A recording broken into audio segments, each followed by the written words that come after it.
If there's one thing I've always stood for, like any day, anytime, anywhere, is African education, and not just African education. When it comes to Africa, we have West, East, North, South, and Central Africa, right?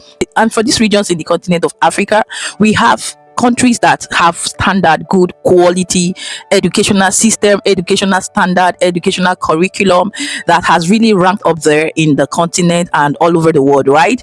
But for today, ladies and gentlemen, like, if you know, you know, I've always been that one person that has acknowledged, respected, and rooted for the Ghanaian educational system, or Ghana educational system. Yes, when it comes to the basic, senior high school, junior high school, down to colleges, universities, name it, and tertiary educational institutions, right?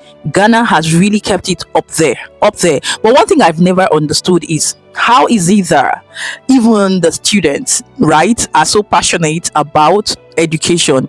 How is it that the government educational sector in Ghana is highly respected and rated more than the private sector?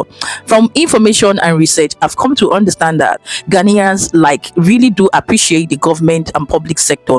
And backtrack to last year, when I was actually running the school series, I quite understood that yes, the past government did a lot, quite a lot, no mixing words, right? This is me just giving them their flowers and their credit. When it comes to free education, like, you guys, Ghanaians, literally made me understand a lot that it has to be free education that comes with feeding. In fact, just pack your bag, get dressed, and go to school. Everything is literally provided by the government. Now, who wouldn't love that, right? And you might want to say, where are we headed? Guys, welcome back to another episode right here on the stable of Vibe with Chivik. And please, if you are yet to hit on the like button, I will kindly oblige you, hit on the like button, share, and subscribe if this is your first time here. And let's get into it. Now, I came across a video of a UK based who returned back home to the motherland, her motherland exactly, to school and experience African education in the motherland, Ghana, where she comes from, right? And guys, this lady really blew my mind and will as well blow your mind, where she exposed a lot of facts, not just facts, with proof, yes, based on why African education seemed to be better and how the UK education would have been even better, or would have done better. The children, the kids would have been better, well trained, groomed, structured, educationally and otherwise, if they experience African education. This is what she has to say. Children in the UK would be so much more intelligent if there was a piece of the African education system embedded in the UK education system. I was blessed to go to school in Ghana for a few years, very few short years. In Ghana, it's a competition to be the best. It's a competition to be the best. It's not, oh, you'll make it through, you're fine. You'll make it to the next round even if you fail. No, we don't do that. You fail, you will repeat and repeat and repeat and repeat until you get it right. There's no such thing as, oh, you'll go through, you're fine. You fail your GCSEs, oh, that's fine. You do your, oh, you have to do a mock exam to cover it. Okay, just to get the small grade. There was a fight to be the best. In my first year in school, I came 22nd. I thought that was great. It was shit. The second year, I came 11th and I was devastated because I was sure I was going to come 6th, 7th, or 8th. In my third year, I came 5th. 5th, and I'm talking about 5th out of maybe 45 students. It is a competition to be the best. The children here don't give a heck about education. It's not important. They're so hell-bent on leaning back on becoming a YouTuber, a content creator, a gamer. There is no zeal for education. And I don't like to learn. But I'm just looking around. I'm thinking, Gave my son a lecture for an hour. He was in tears. I had to explain to him the importance of education. You have to explain to the kids the importance of education. They're chilling. The kids are chilling. They're resting. Because the teachers are telling them, it's fine. Do your best. No. Not in my household. Not in my household. You will do and be the best. You will not come last. It's not possible. African education system in the UK, I'm telling you, repeat the kids and you will see whether they're gonna stop learning. Wow.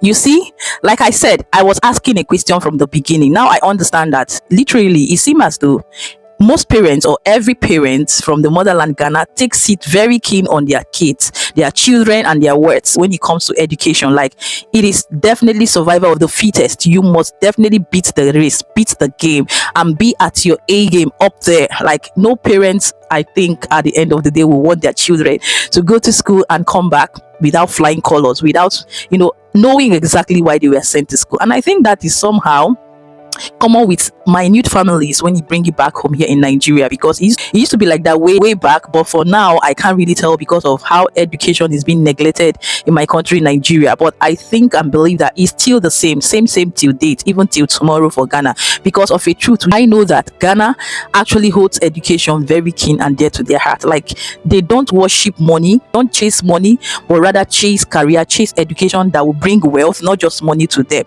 I'm hearing what this lady has said. I quite agree with her opinion, yes, that if actually the UK based students or UK students do come to experience African education, a lot will change. And no wonder we see that so many people are running into the country, yes, the motherland Ghana, to experience African education, because of not just what they have to offer educationally. I know they go to other countries, but mostly for the peace, safety, and security that Ghana has going on is one thing that really brings people down. And now, moving on, our reactions from other foreigners who actually did come into the country, at least to experience the country for themselves. This is what this lady has to say. So let's go ahead and land into Ghana, Accra. What a beautiful place. Just flying high, just seeing all the lights, the buildings. I had no idea that I would see this from up in the air. My thoughts of coming into Ghana was like, would it be like a wooded area, very dull? I had no idea. So once I flew in, ended up getting my luggage. Then I waited outside for the driver. The driver picked us up. Then we ended up going to the hotel. Very nice ride there. The wind was a little bit, it was very humid that night. So as we got here. So after then, we got to the hotel and I was so excited. I'm like, I was looking at people outside. Everybody's just having a good time. I'm like, it's 11 o'clock at night. And I'm like, where do they do this at?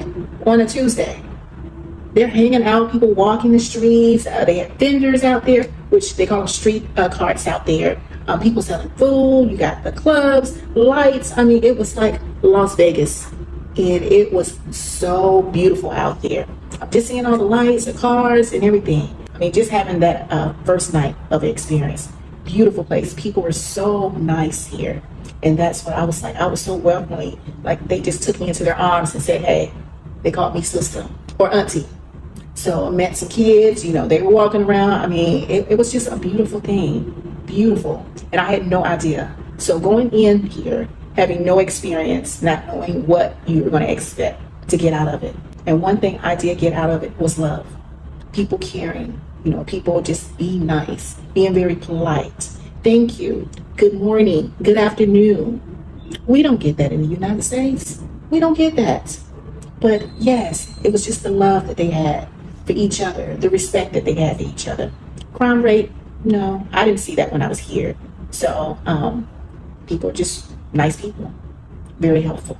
So if you ever come to Ghana, Accra, yes, you will have that experience.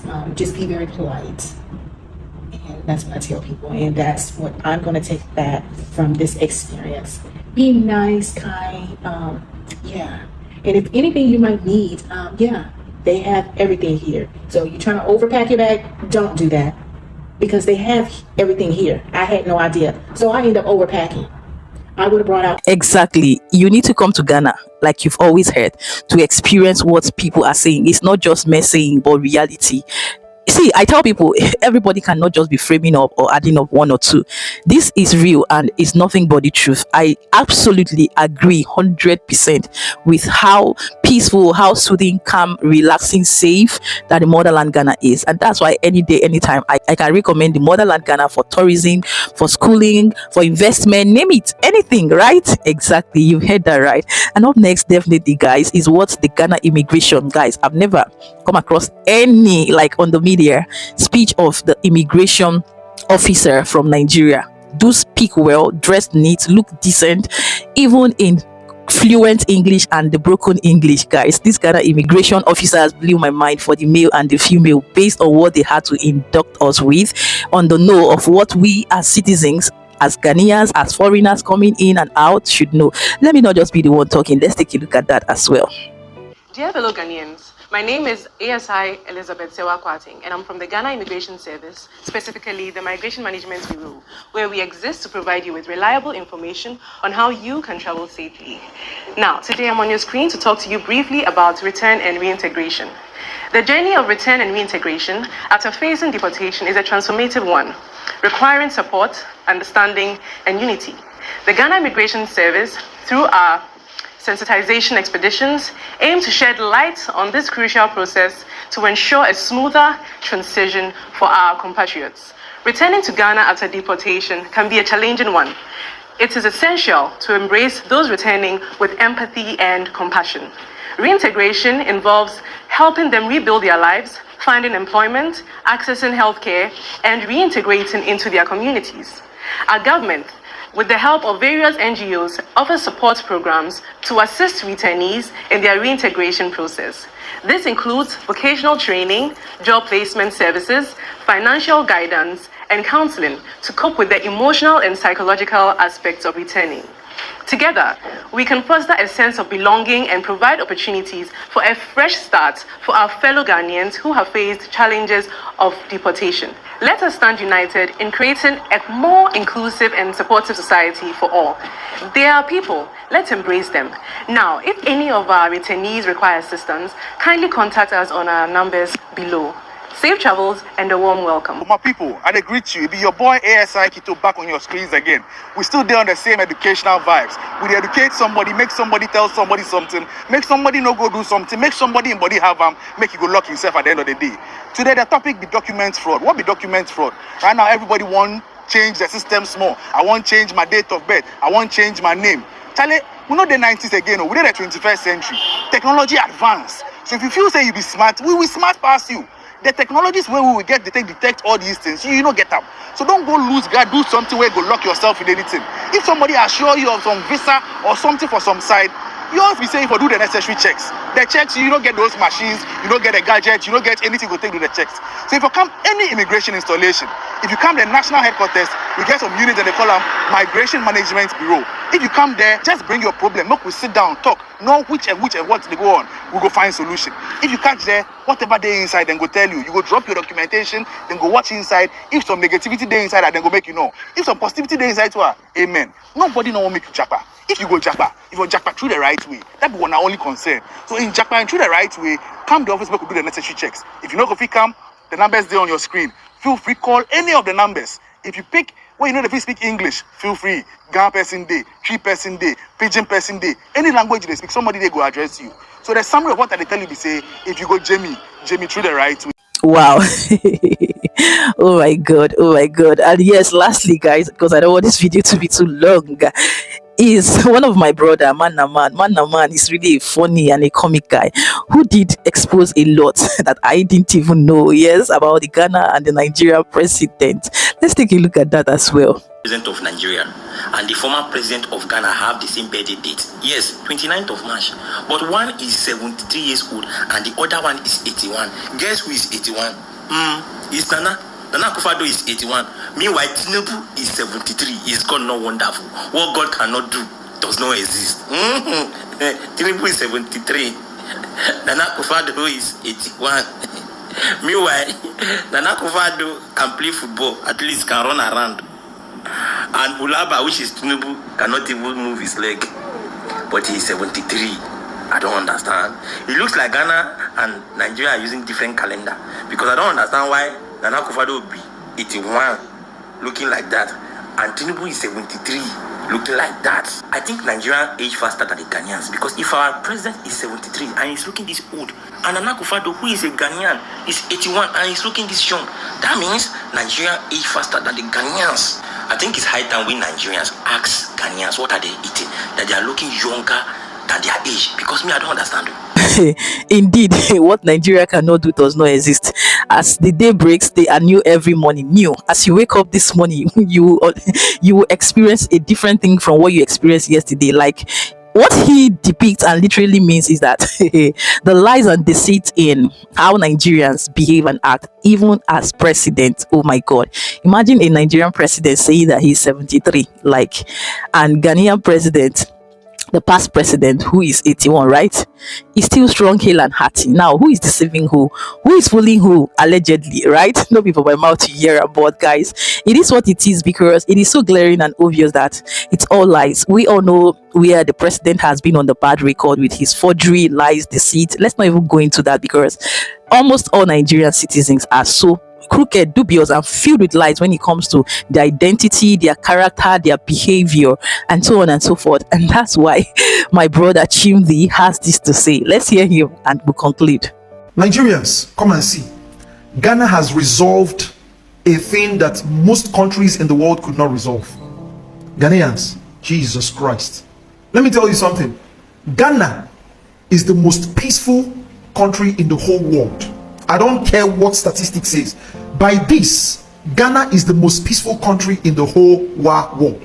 Not even USA has the peace that Ghana has. What did Ghana do? Ladies and gentlemen, would you believe that when you come to Ghana, it is so peaceful that you cannot differentiate a Muslim from a Christian in Ghana? Oh my goodness. I even heard that during this Ramadan, that Muslims went to churches. Ghanaians, I love you people. That Muslims went to churches to give offering and were dancing. Is that how peaceful Ghana had become? Ghana, I'm going to start learning your national anthem, Ghanaians, please. And by the way, I need you people to keep 2 wives for me. 2 wives. I've already placed an order of 2 wives from South Africa and 2 wives from Botswana. Please, because I need to start a movement in Nigeria. And I need, oh my goodness, let me tell you something. A greater number of things are happening in the world gearing towards Ghana because of this peace. Now, it's no longer a big deal that white people are running towards Ghana. Everyone is running towards Ghana because of peace. Everyone is running towards Ghana because of their vast development and their peaceful nature. God lives in Ghana. You know, that's why they say God lives in Ghana, because when God comes to you, the first evidence of God's presence in your life is peace. That's why Ghanaians are peaceful. Now, let me tell you what will start happening. Of course, we already know that people, especially Nigerian men are beginning to go to Ghana to pick wives from Ghana. But now, let me shock you on what will start happening. Married men in Nigeria will start asking their wives to go and marry Ghana women for them to resolve family problems, to bring peace to their families. And these Nigerian wives would free willingly come to Ghana to pick wives for their husbands. Ghanaians, write this down. Write it down. I said it. Ace said it. Very soon, most families already established relationships will go to Ghana, pick wives to come and resolve quarrels and bring peace to families. Ghanaian salute. Wow. Chimney said they should keep 3 wives for him. Go 2 wives for him. Chimney said they should keep 2 wives when he has already booked in South Africa. From South Africa, Chimney is really making me laugh, guys. But it is what it is. Ghana has really proven beyond every reasonable doubt. Like I said from the onset, that's even the most reason why you see people are always trooping in and out, especially for the right reasons. I don't mean all these bad eggs that we have going on here and there, right? Exactly. And for the most part, like he rightly said, it is actually true and factual that at the end of the day, for Ghana to set up a system that has really aided and brought them to where they are today is really, really recommendable, laudable, and worth talking about. And ladies and gentlemen, at this point, this is where we draw the line. I just want to leave us here to ponder, reflect, and definitely analyze what we have said down there in the comment section. What do you think, from the first lady who spoke about Ghana and UK education down to the last of Chimney? Let's talk and deliberate more in the comment section. Exactly. And yes, keeping it real, happy, safe, and blessed. But wait, if you are yet to hit on the like button, come on, appreciate me, hit on the like button, share and subscribe. If this is your first time here, do not make it your last. And yes, and with that, I will say we've come to the end of this episode, and I will see you in my next one. Bye guys. Mwah.